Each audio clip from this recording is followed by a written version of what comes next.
जय जय गुरुदेव, जय जय गुरुदेव, जय जय गुरुदेव, जय जय गुरुदेव, जय जय गुरुदेव, जय जय गुरुदेव, जय जय गुरुदेव, जय जय गुरुदेव।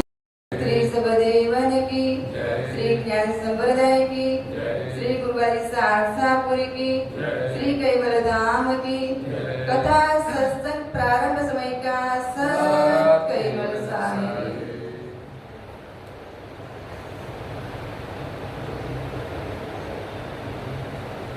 कैवल हंसो सात केवल साहेब बाजू बाजू सौने सत केवल साहेब सत केवल साहेब। આજે ફાગણ સુદ પૂર્ણિમા છે, હોળી છે। આજે વિશ્વ બૌદ્ધ ચોસરા ગ્રંથની કથા કરીએ છીએ।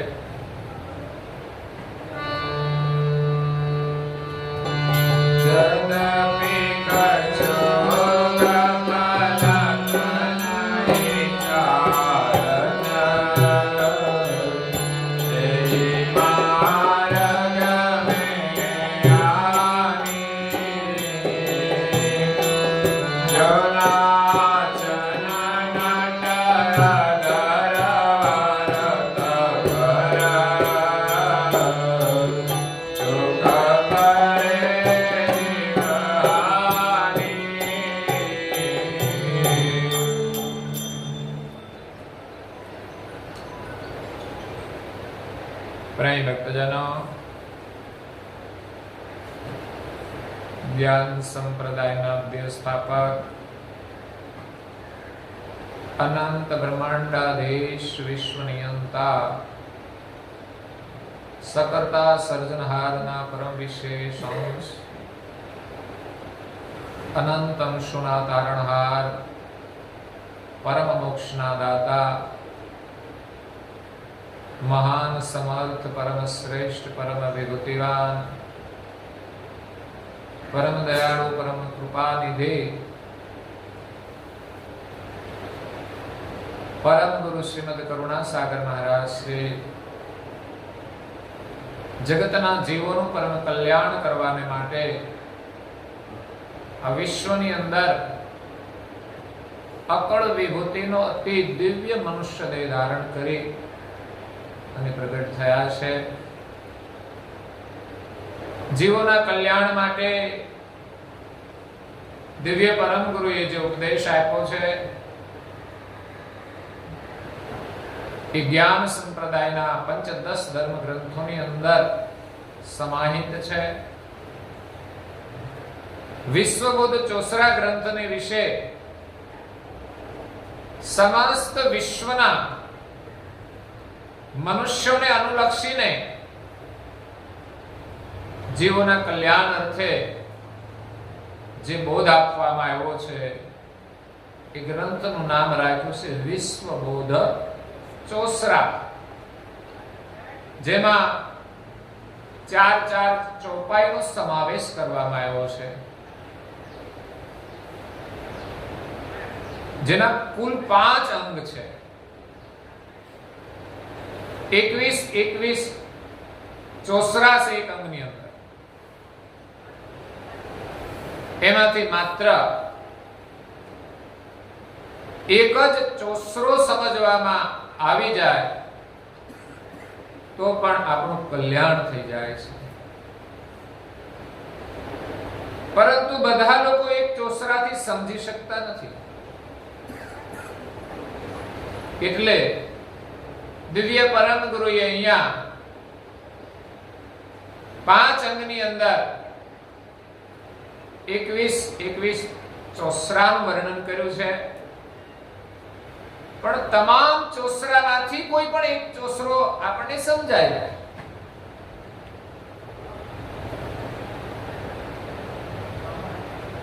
તો આપણું કલ્યાણ થઈ જાય। અને આ ગ્રંથ બહુ જ સરળ ભાષામાં બનાવેલો છે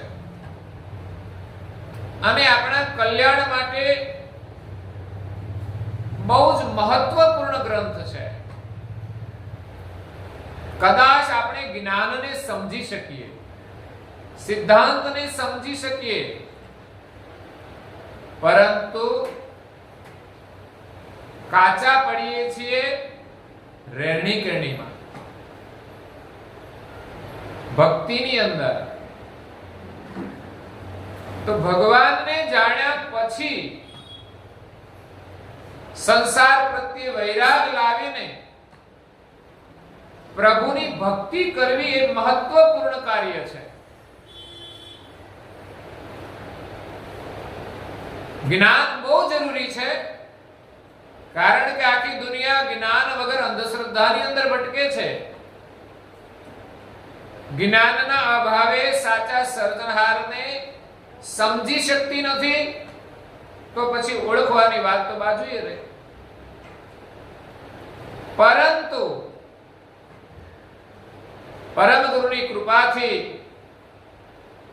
સંતોના આશીર્વાદથી અને માતા પિતાના પણ આશીર્વાદથી આપણને જ્ઞાન સમજાય તો આપણું અહોભાગ્ય છે. પરંતુ એકલું જ્ઞાન સમજવાથી કામ થતું નથી. એ જ્ઞાનને આપણે પચાવવાનું છે. નહીં તો જ્ઞાન સાંભળ્યા પછી એની અસ્મિ આવે છે.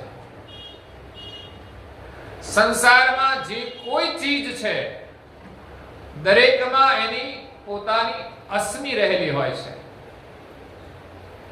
પરંતુ અસ્મિ બે પ્રકારે હોય છે, એક શુદ્ધ પણ હોય, એક અશુદ્ધ પણ હોય. સર્વપ્રથમ તો અશુદ્ધ અસ્મિ આવવાની સંભાવના છે, પરંતુ સાથે કોઈ સંતોનો સંગ હોય કે સદગુરુની કૃપા હોય તો જ સાધક આ અસ્મિઓથી બચી શકે છે. જો કે સંસારની અસ્મિઓથી તો આપણે પૂર્ણ ઘેરાયેલા છીએ જ, પણ જ્યારે અસ્મિઓને દૂર કરવા માટે આપણે ધર્મના માર્ગે ચાલીએ, ભક્તિના માર્ગે ચાલીએ, ત્યારે એ ધાર્મિક ક્રિયાઓની પણ અસ્મિ હોય છે. એ અસ્મિ સંતોની અને સદગુરુની કૃપા હોય તો જ બચી શકાય છે. સંતો આપણને સદમાર્ગ બતાવે છે, પણ સદગુરુ તો આપણને સદમાર્ગે જે અસ્મિઓ છે એનાથી બચાવે છે. કદાચ એ કામ કોઈ સંત પણ ન કરી શકે, પણ સદગુરુની પ્રેરણાથી કરી શકે એ સંભવ છે. કારણ કે પૂજ્યપાદ શ્રી નારાયણદાસજી મહારાજ પરમ સંત છે. પરમ ગુરુની પ્રેરણાથી એ આપણને અસ્મિઓથી બચાવી શકે. કારણ કે જે સ્વયં અસ્મિઓથી નિર્મળ થયા હોય એ આપણને ચોક્કસ અસ્મિઓથી બચાવી શકે. મહાન તપસ્વી રઘુરામ મહારાજ, જેમણે નિર્મળ વૈરાગ ધારણ કરીને પરમ ગુરુની ભક્તિ કરી, જેમણે 5 મુદ્રા સિદ્ધ કરી, પણ એક સહેજે એનામાં સિદ્ધિઓની અસ્મિ નહોતી. એને પૂજાવાનો પ્રયાસ નથી કર્યો, નહીં તો આખી દુનિયા એને ઓળખતી હોય. જ્યારે ઘણા સંતોને ઓળખે છે, કેમ? તો કે એની પ્રસિદ્ધિ હોય છે. જ્યારે તપસ્વી રઘુરામ મહારાજશ્રીએ તપ કર્યું, સાધના કરી, લોકોને નજીક લાવ્યા અને પરમ ગુરુનું જ્ઞાન અર્પણ કર્યું છે. એમનો પરિચય તો વિશેષ આ જીવન ચરિત્રનું કોઈએ સંશોધન કરીને આપ્યું એટલે આપણે જાણીએ છીએ. બાકી એના વિશેષ આપણે કંઈ જાણતા નથી. ક્યાં એમણે મુદ્રાઓ સિદ્ધ કરી, હા, અંતિમ સ્મૃતિ એની ઉમરા ગામમાં છે. ત્યાં કરુણાસાગર મહારાજ શ્રીનું મંદિર બનાવી ત્યાં શિલાલેખ પણ લખેલો છે. કરુણાસાગર મહારાજ શ્રીની મૂર્તિ પ્રતિષ્ઠા સંવંત 1956 કરવામાં આવી અને ત્યાં એમણે સમાધિ લીધી, એટલે એમનું સ્મૃતિ સ્થાન છે. એવા સંતોના દર્શન પણ આપણા માટે આશીર્વાદરૂપ હોય છે, જે સતત આપણને ધ્યાન કરવાની પ્રેરણા આપે છે. અને આવી 5 સિદ્ધિઓ હોવા છતાંય જેમનામાં લેશ માત્ર પ્રસિદ્ધિની ભાવના નથી કે સિદ્ધિનો કોઈ અહંકાર નથી. બાકી આપણે કથાઓ સાંભળીએ છીએ, વિશ્વામિત્રએ 60,000 વર્ષ તપ કર્યું, પણ તપનું અભિમાન હતું. તો ઇન્દ્ર પ્રેરિત જે અપ્સરાઓ હતી એમાં પ્રથમ રંભાને તો એમણે પથ્થર બનાવી દીધી તપોબળથી. કદાચ એનાથી અહંકાર એમનો વધ્યો પણ હશે તો બીજી અપ્સરા મોકલી મેનકા, તો એના મોહ પાસમાં બંધાઈ ગયા. પશ્વી હતા, બંધાઈ ન શકે, પણ અહંકાર હશે એટલે કદાચ એનો અહંકારને ઉગાડવા માટે આ એક નિમિત્ત બનતું હોય છે. ફરી પાછા એ તપ કરીને આગળ નીકળે છે. એ જ રીતે નાથ સંપ્રદાયની અંદર ગુરુ ગોરખનાથ થઈ ગયા. એમના પણ ઘણા પ્રસંગો આવે છે કે એમનામાં પણ તપનું બહુ અભિમાન હતું. એમને જ્ઞાનેશ્વર સાથે પણ સંઘર્ષ થાય છે, એમને કબીરજી સાથે પણ સંઘર્ષ થાય છે, પણ કબીરજી મળ્યા પછીનો અહંકાર ઉતરી જાય છે. જ્ઞાનેશ્વર આગળ પણ એનો અહંકાર શૂન્ય બની જાય છે. એટલે સંસારની અંદર મોટામાં મોટો અવરોધ હોય તો એ અહંકાર છે, અને એના માટે જ સદગુરુના શરણની આવશ્યકતા છે. આ પદ, આ સ્થાન એક એવું છે કે જેમના આગળ સાધક સમર્પિત થઈને ભક્તિ કરે તો એ અહંકારથી મુક્ત થાય છે. એટલે દિવ્ય પરમ ગુરુ અહીંયા આપણને અસ્મિયોથી મુક્ત કરવા માટે આવ્યા છે. તો એમની પાસે તો બસ એ જ પ્રાર્થના કરવાની, એ જ કૃપા માંગવાની કે આ સંસારની જે અસ્મિયો છે એમાંથી અમને છોડાવીને ધર્મ માર્ગની જે અસ્મિયો છે એમાંથી પણ બચાવજો. તો વિશ્વબોધ ચોસરા ગ્રંથ છે, ચોપાઈ એમ કે છે, જદપી કछु ગફલત નહીં ચાલત. આ ભક્તિનો માર્ગ એવો છે કે જેની અંદર સહેજે ગફલત ચાલતી નથી.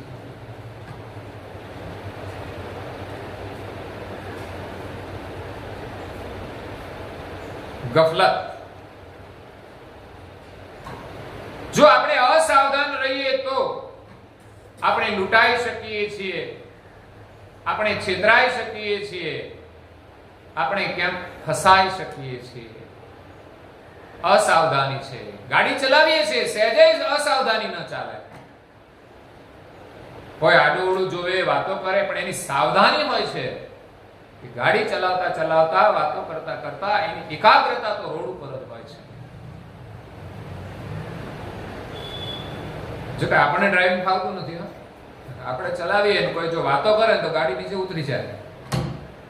મોટે ભાગે સંસારમાં આપણી પરિસ્થિતિ આવી છે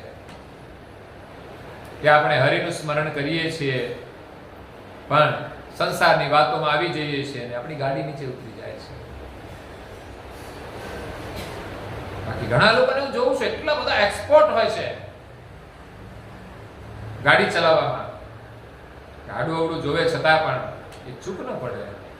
એ જ રીતે સંસારમાં રહીને ભજન કરવાનું છે કે તમે વાતો કરો વાંધો નથી, કઈ ચાલુમાં ખાઈ લો તો વાંધો નથી. જો કે લોકો મોબાઈલમાં વાતો કરતા હોય છે, આમ તો કાયદેસર તો નિષેધ છે કે ગાડી ચલાવતા ચલાવતા ફોન પર વાત કરવી જોઈએ નહીં. હા, હવે એ સિસ્ટમ છે કે ઇયરફોન રાખવાની છૂટ આપે છે કે જેથી તમારો હાથ કંટ્રોલમાં રહે. જ્યારે પેલો કાં તો હાથ એક ઉપયોગ કરીએ કાં તો કાને આમ કરીએ. બાઇક ઉપર લોકો આમ જ જતા હોય છે. ઇમરજન્સી કેટલા ફોન હશે વિચાર તો કરો. એના જીવનનો પણ એને ભરોસો નથી, જીવનનો પણ એને કહેવાય કે જીવનની પણ કોઈ ચિંતા નથી.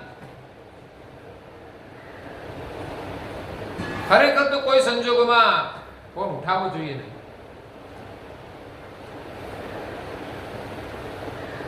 એટલે ગાડી ચલાવીએ ત્યારે બહુ જ ઓછામાં ઓછી જરૂરી પ્રક્રિયા થઈ શકે. એમાં સંસારમાં આપણે પ્રભુનું સ્મરણ કરીએ ત્યારે હું સ્મરણ કરતા કરતા ફોનમાં વાતો કરાય ખરી? પ્રભુની પૂજા કરતા કરતા થોડો પ્રસાદ ચાલુમાં ખાઈ શકાય ખરો? કઈ જ ના થાય. બીડી બીડી પીવાય ખરી? એટલે સમજી લેવાનું કે શુદ્ધ સ્મરણ હોવું જોઈએ. ક્રિયા ન થાય તો સ્મરણ પણ ન થાય. અહીંયા દિવ્ય પરમ ગુરુ કહે છે કે ભક્તિની અંદર સહેજે ગફલત ચાલે નહીં. પ્રેમીરામનું સુંદર ભજન છે. આ ગફલત કયું છે માટે કહું છું.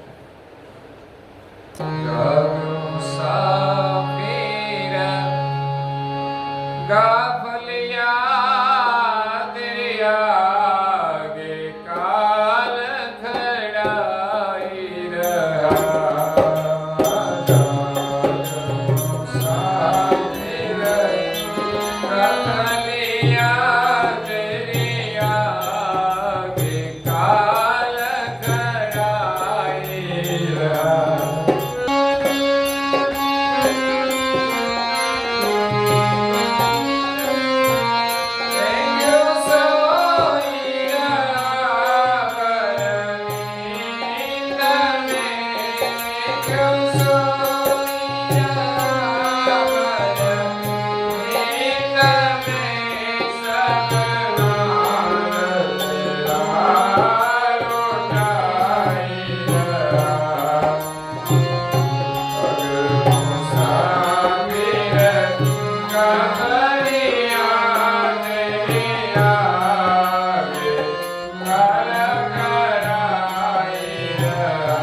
જાગ મુસાફિર ગાફલિયા. તું ગાફેલ છે એટલે પ્રેમી રામ કહે છે તું જાગ. આ માર્ગની અંદર ગફલત ચાલશે નહીં. રસ્તામાં જઈએ, શાક માર્કેટમાં ગયા હોય તોય સાવધાની રાખવી પડે. નહીં તો આજુબાજુમાં કઈ લટકણિયા હોય ને એ લઈ જાય. સાથે નાના છોકરા લઈ ગયા હોય તોય ઘણી વખત ખોવાઈ જાય. સાવધાની ને સતર્કતા બહુ જ જરૂરી છે જીવનમાં. સામાન્ય જીવનમાં જો જરૂરી હોય તો ભક્તિ માર્ગની અંદર તો સહેજે ગફલત ચાલતી નથી. જાગ મુસાફિર ગાફિલિયા તેરી આગે કાલ ખડા હી રહા. ભગવાનનું ભજન કરી લે, તારી સામે કાળ ઊભો છે, તું ગફલતમાં રહીશ તો સમય ચાલ્યો જશે અને કાળ આવીને ઊભો રહેશે. ક્યારે આવશે એની તો ખબર નથી. આજે પણ આવી શકે, કાલે પણ આવી શકે. જો એમ જ ગફલતમાં રહીશ તો કાલ આવતા વાર નહીં લાગે, મોત આવતા વાર નહીં લાગે. ક્यों सोई रहा भर निंद में. ભર નિંદ્રામાં તું શું સૂતો છે? આ તો જીવને જગાડે છે. આપણે અજ્ઞાન રૂપી નિંદ્રામાં સૂતેલા છીએ. આપણો બહુ સમય વ્યર્થની પ્રવૃત્તિમાં ચાલ્યો જાય છે. હા, સંસારની જરૂરી પ્રવૃત્તિ અવશ્ય કરવી જોઈએ. જે નિતાંત જરૂર હોય, આપણી ફરજ હોય, પણ એની અંદર પછી વધારાની પ્રવૃત્તિઓ ન જોડવી જોઈએ. જે પ્રભુ ભજનની અંદર વિક્ષેપ રૂપ થતી હોય, જો સમય મળે તો આપણે આપણા કલ્યાણનો વિચાર કરવો જોઈએ. બાકી બહુ લોકો એટલા બધા સંસારમાં બીજી થઈ ગયા છે કે પોતાના કલ્યાણ કરવાનો વિચાર પણ એને આવી શકતો નથી, એને સમય પણ નથી મળી શકતો. માણસની પાસે સમય હોય, શાંતિથી બેઠો હોય તો એને વિચાર આવે કે મારું કલ્યાણ કેવી રીતે થશે. બાકી નવરો બેઠો હોય તો ગમે તે નવરી પ્રવૃત્તિ કરતા હોય છે. વાતો કરવી એ પણ એક પ્રવૃત્તિ જ છે. લોકોને ઘરમાં કામ ન હોય તો બજારે ફરવા નીકળી જાય, વાતોમાં સમય કાઢે, ગમે એના જોડે ઉભા રહીને જે સારું લાગે કથા કરે. રાજકારણમાં જો વાતાવરણ હોય તો રાજકારણની કથા ચાલે, વળી કઈક આજનું હોળીનું વાતાવરણ હોય તો એ ચાલે, લગ્નગાળો હાલતો હોય તો એ ચાલે, ખેતીની સિઝન ચાલતી હોય તો એ ચાલે, કઈ ના હોય તો કઈક વધારાનું તો હોય જ. ફલાણાનું શું થયું, ફલાણીનું શું થયું.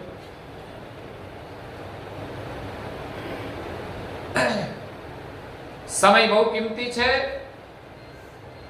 સંતો આપણને જગાડે છે એક શ્વાસ પણ વ્યર્થનો ન જવો જોઈએ. પ્રભુના સ્મરણ વગરના બધા શ્વાસ વ્યર્થ છે. મહાપુરુષો તો એમ કહે છે કે નવરા તો તમે નિયમથી ભજન કરો, પણ કામકાજ હોય તો કામકાજ કરતા કરતા પણ સ્મરણનો અભ્યાસ કરી લો. આવું ઉત્તમ જીવન વારંવાર નહીં મળે.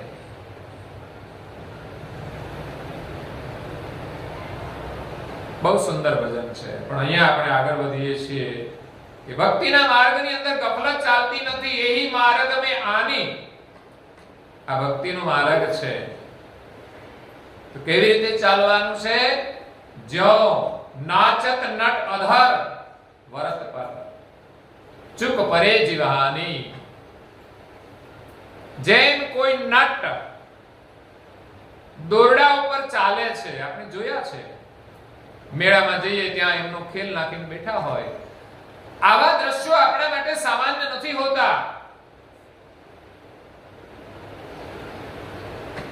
કોઈ પણ વ્યક્તિની અંદર વિશેષ કલાઓ હોય, એ કલાનું દર્શન આપણને કંઈક પ્રેરણા આપે છે કે તારી અંદર પણ આવી અદ્ભુત શક્તિઓ પડેલી છે. દોરડા ઉપર ચાલવું એ કઈ સાધારણ કામ નથી. આપણે એને એક રૂપિયો નથી આપી શકતા.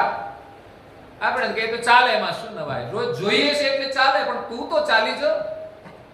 ત્યારે એમ થાય કે નહીં, એનામાં એક કલા છે, એનું મૂલ્ય છે. એક રૂપિયાથી આપણે એનું મૂલ્ય ના કરી શકીએ. એ તો ગરીબ માણસ હોય, એને પરંપરામાં સંસ્કાર મળ્યા હોય, અભ્યાસ તો કરવો જ પડે.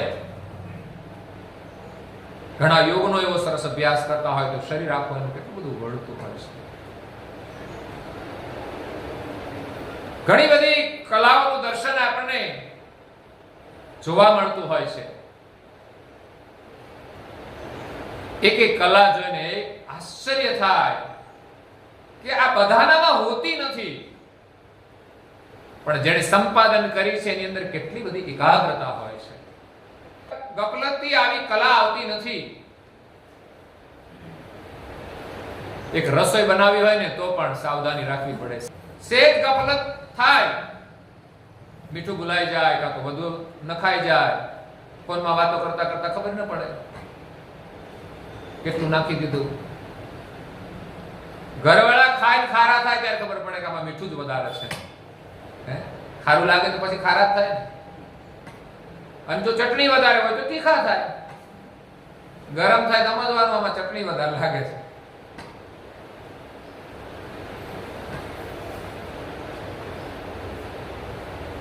પણ ન થવું જોઈએ. ભૂલથી કઈ થાય ને તો ગરમ થવાથી કોઈ પરિણામ આવતું નથી, પણ જેટલી તમે નમ્રતા રાખો એટલો જ એને દુઃખનો અહેસાસ થાય છે. બાકી સંઘર્ષ થાય છે.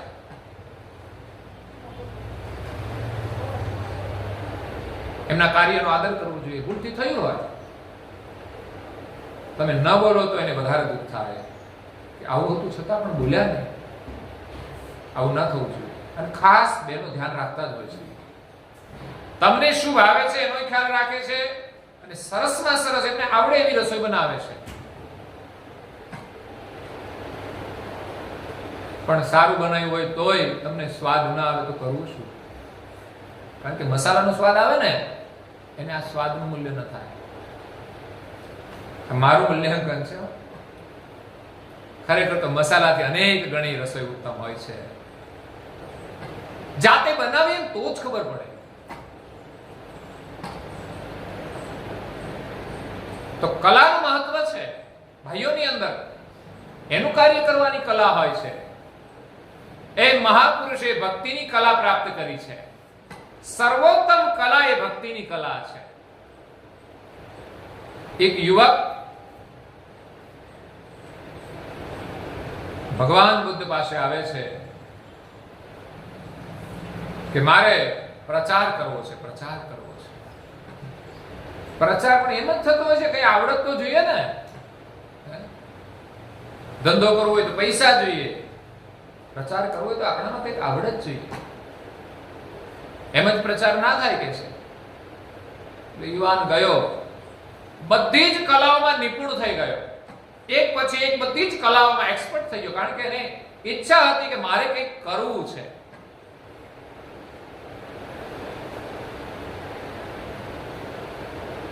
પણ પછી બુદ્ધે કહ્યું કે કલામાં તો તું નિપુણ થઈ ગયો છે, પણ હજુ એક કલા બાકી છે અને એ છે સંયમની કળા. માણસને બધું આવડતું હોય પણ સંયમ ન હોય તો નકામું છે. સંયમ એ ગાડીની બ્રેકનું કામ કરે છે. ક્યાંક આપણે સંયમ રાખવાની જરૂર હોય છે. આપણી ઇન્દ્રિયો છે ને બહુ જ તોફાની છે. એટલે એને સંયમમાં રાખવી એ ભક્તિની કળા છે, સર્વોત્તમ કળા છે. કદાચ આપણને કંઈ જ ના આવડે તો કંઈ નહીં, પણ માણસને જો સંયમ રાખતા આવડી જાય તો પણ એનું જીવન સફળ થઈ જાય છે. એટલે એની કસોટી કરી અને એનું અભિમાન ઉતાર્યું કે તારી પાસે બધી કળા છે પણ સંયમ નથી. એટલે બુદ્ધ બીજો વેશ ધારણ કરીને એમને ત્યાં જાય છે. એને થોડું તોછડું વર્તન કરે છે તો પેલો માણસ અકળાઈ જાય છે, ક્રોધમાં આવી ગયો. પેલા બુદ્ધ તો ચાલ્યા ગયા. પછી બીજા વેશમાં કોઈ સાધુને મોકલ્યા તો એને કોઈ પદની લાલચ આપવામાં આવી કે રાજાનો મંત્રી પદ ખાલી છે ને રાજાને બહુ જરૂર છે અને આપણા જેવા જો હોશિયાર માણસ હોય તો બહુ સારું. તરત જ તૈયાર થઈ ગયો કે લાવો જલ્દી લાવો. કે ક્યારે? કે ધીરજ રાખ, હજુ રાજાને મળીએ પછી કહો કે ભાઈ આ માણસ તૈયાર છે. તો એ તરત વેશ બદલીને આવ્યા હતા, જતા રહ્યા. ત્યાર પછી એમણે બુદ્ધ પાસે આમ્રપાલી નામની કન્યા હતી, સુંદર રૂપ યુવતી. એ એમની સાથે લઈને ભિક્ષા લેવા માટે એમની પાસે જાય છે. ત્યારે બુદ્ધ તો સાથે છે. તો બુદ્ધના તો દર્શન કર્યા ન કર્યા, નજર પેલી બાજુ ખેંચાઈ ગઈ. આ સંયમનો ભાવ છે. નહીં તો સંત મહાપુરુષ હોય અને બીજી બાજુ કોઈ રૂપવતી હોય તો મન, વૃત્તિ, દ્રષ્ટિ તો આપણી સંતના સ્વરૂપમાં લીન થવી જોઈએ. એની જગ્યાએ કોઈ બીજી જગ્યાએ જાય છે તો ભટકી જાય છે. એટલે બુદ્ધ એને થોડી બોધની વાત કરે છે, પણ પેલાનું મન છે ને એ પેલી યુવતીમાં જોડાઈ ગયું છે. અનેક પ્રકારના વિચારો કરે છે, તરંગો કરે છે. પછી બુદ્ધ ચાલ્યા ગયા અને પછી એને પાછા એકલા મળ્યા ત્યારે એને કહ્યું કે તમે પ્રથમ પરીક્ષામાં નાપાસ થયા કે તમારામાં સંયમ નથી, તો તમે આવેશમાં આવી ગયા, ક્રોધમાં આવી ગયા. બીજું, ધનની લાલચમાં આવી ગયા, પદની લાલચમાં આવી ગયા. અને ત્રીજું, રૂપના મોહની અંદર તમે આકર્ષિત થયા. તમારામાં સંયમના અભાવે આ ત્રણ પ્રસંગો બન્યા. ત્રણેયમાં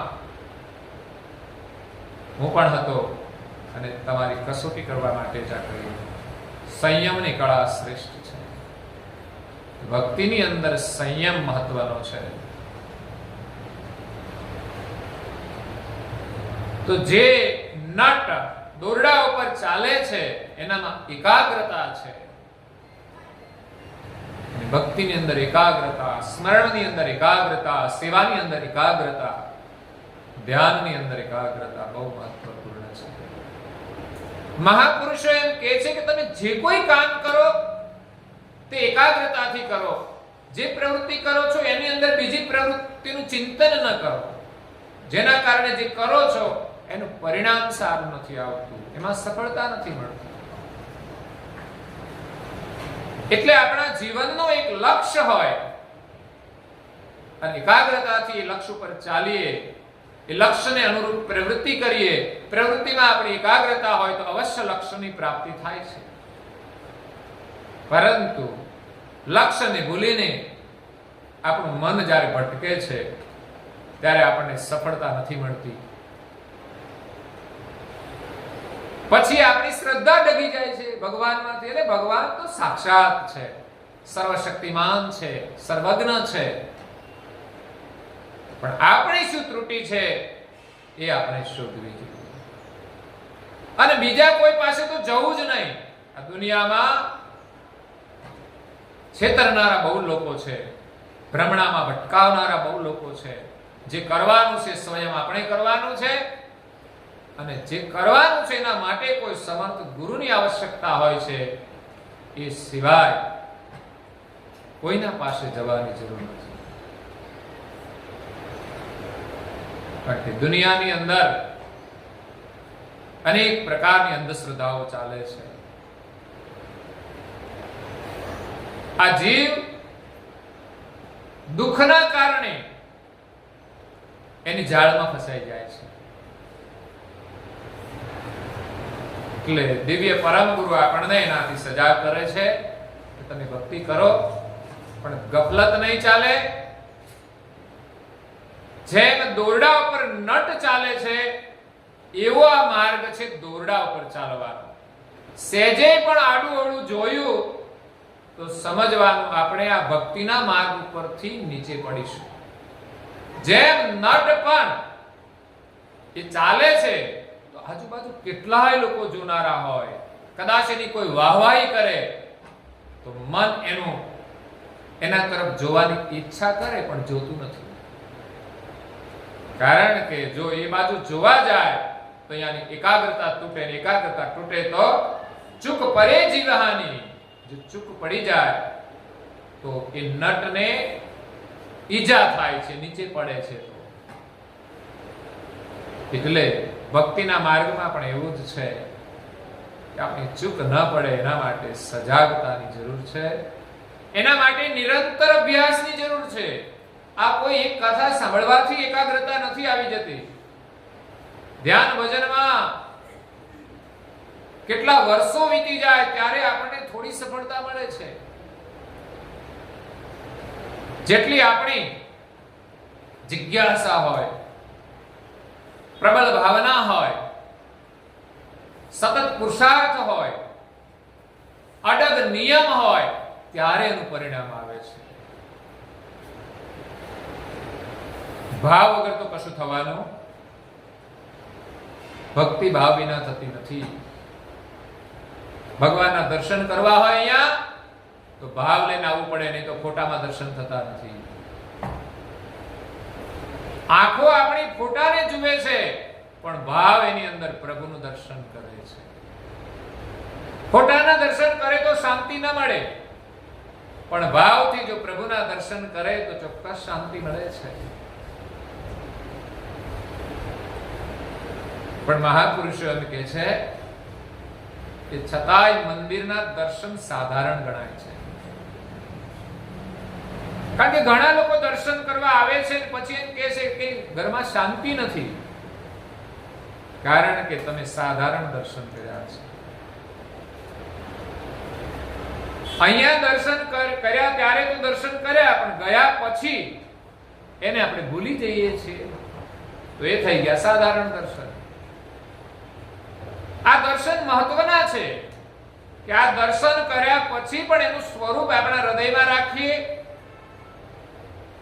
પછી એમનું જે જ્ઞાન છે એના દ્વારા જ્ઞાન દ્રષ્ટિ મેળવીએ, અને મંદિર છોડ્યા પછી પણ આપણે દરેક વ્યક્તિની અંદર એમના દર્શન કરવાના છે. ત્યારે આપણને ચોક્કસ શાંતિ મળશે.